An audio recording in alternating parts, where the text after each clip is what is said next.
అది ఈ వినాయకుడు వేసుకున్నాడు బావా. అవునైనా నువ్వు వినాయకుడు పెడితే మేము తురుకోలేము చేయకూడదు అంటున్నా మేము. అవునులే బావా, మా అమ్మతోనే మాట్లాడు బావా.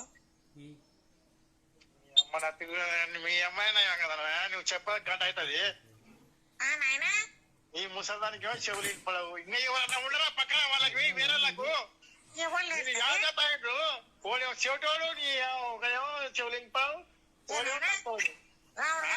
ఫోన్ చేపిస్తున్నా తల్లి. రావుడు గారికి వచ్చాక ఫోన్ చెప్పి ఊకే రథం ఎప్పుడు పెట్టుకోవాలి బిడ్డ మళ్ళా రథం కదా అమ్మ మేము తురుకోలేము.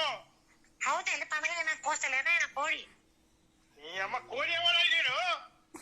మేము తురుకోలేము పూజ చెయ్యము అంటున్నా. అవునైనా పొలావు కూడా వండుకోలేనా పొలావు కోడి నన్ను చేస్తలే తల్లి. పుల్లావు ఎవరు అడిగిండు? మేము తురుకోలేము పండుగ చెయ్యము. ఈ జల్లాపురం కాదు కొల్లాపురం అంటున్నా. అవునైనా పిల్లమ్మ గుంటు చేస్తలే తల్లి. ఓకే రాముడు గారు ఎప్పుడో సార్ చెప్పు. ఆయనకు వచ్చే ఫోన్ చెప్పి నాకు. ఎవరినైనా రావుడు రావుడు బాగా ఉన్నాడు తల్లి. ఆడు వచ్చినాక ఫోన్ చెప్పి. ఆడొచ్చినాక తల్లి బెల్లం భోజనం ఏమన్నా అమ్మ పంచదుకుతుంది. పక్కన ఏమైనా అంటే ఉంటే ఫోన్ వాళ్ళకు. సరేలే బిడ్డ మళ్ళా సాయంత్రం బావా అది